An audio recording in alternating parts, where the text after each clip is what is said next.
మనలో ప్రతి ఒక్కరికి కోరికలు ఉంటాయి. ఆ కోరికలు న్యాయబద్ధంగా, ధర్మబద్ధంగా ఉంటే ఆ కోరికను విశ్వానికి సంకల్పంతో ప్రకటిస్తే విశ్వం దాన్ని అంగీకరించి విశ్వంలోని ప్రతి శక్తి మన కోరికను నెరవేర్చడానికి ఏకమవుతుంది.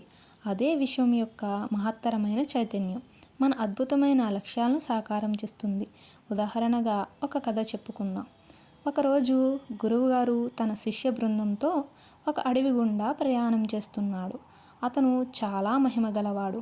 ప్రకృతిలోని ప్రతి జీవి యొక్క భాష అతనికి తెలుసు మరియు వాటితో మాట్లాడగలడు కూడా. మార్గమధ్యలో ఎండవేడికి తన శిష్యులతో ఒక చెట్టు క్రింద కొంచెంసేపు సేద తీరుటకు నిర్ణయించుకుని ఒక పెద్ద చెట్టు క్రింద విశ్రాంతి తీసుకుంటున్నాడు. ఇంతలో తనలో తాను అనుకుంటున్నట్లుగా అంటూ గట్టిగానే అందరికీ వినిపించేలా తదాస్తు అన్నాడు. శిష్యులందరూ ఆశ్చర్యపోతూ, గురువుగారు ఏమిటి తదాస్తు అంటున్నారు అని అడిగారు. అప్పుడు గురువుగారు, ఓ అదా, ఈ చెట్టు ఒక కోరిక కోరింది. అది ఆమోదయోగ్యంగానే అనిపించింది. అందుకు తదాస్తు అన్నాను. ఏమిటా కోరిక గురువుగారు అని శిష్యులు అడగగా, ఈ చెట్టుకు చక్రవర్తి కావాలనుందట. శిష్యులు ఆశ్చర్యపోతూ, గురువుగారు అదేంటి, చెట్టు చక్రవర్తి అవ్వడమేంటి, ఆ కోరిక ఆమోదయోగ్యంగా ఉందంటున్నారు మీరు అని శిష్యులు అడిగారు.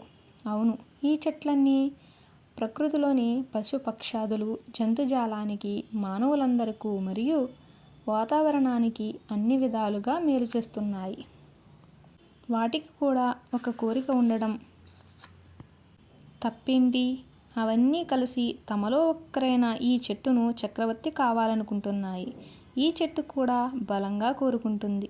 నాకు న్యాయంగానే అనిపించింది అని గురువుగారు, మీరు చెప్పింది బాగానే ఉంది, కానీ చెట్టు చక్రవర్తి అవడమేంటి, చూస్తూ ఉండండి మీకే తెలుస్తుంది అని గురువుగారు సెలవిచ్చారు.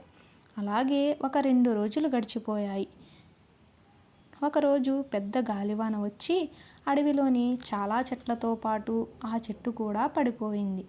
శిష్యులు అది చూసి, మా గురువుగారేమో ఈ చెట్టుకు చక్రవర్తి అవ్వమని ఆశీర్వదిస్తే పడిపోయిందేమిటా అని ఆశ్చర్యపోతూ గురువుగారికి తెలియజేశారు. మరలా కూడా గురువుగారు, చూస్తూ ఉండండి మీకే తెలుస్తుంది అన్నారు.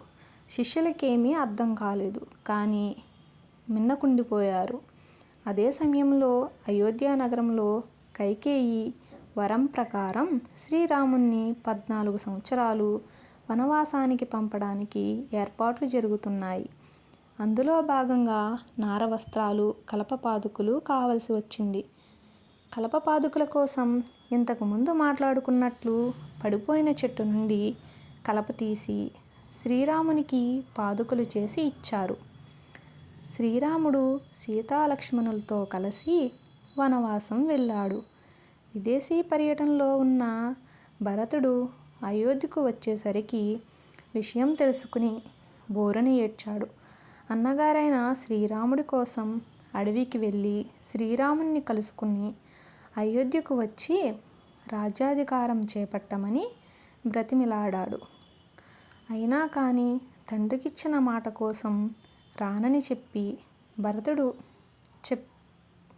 భరతుడు కూడా రాజ్యాధికారం చేపట్టడానికి సంసిద్ధంగా లేకపోవడంతో శ్రీరాముని పాదుకులు సింహాసనంపై పెట్టి భరతుడు పరిపాలనా బాధ్యతలు స్వీకరించి శ్రీరాముడు వచ్చే వరకు అయోధ్యకు చక్రవర్తిగా పాదుకలను ఉంచాడు.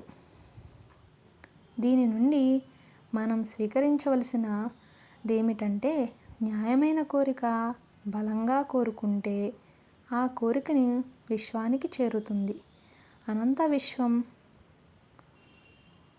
ఒక్కటై మీకు సహకరించి మీ కోరిక తీరుతుంది.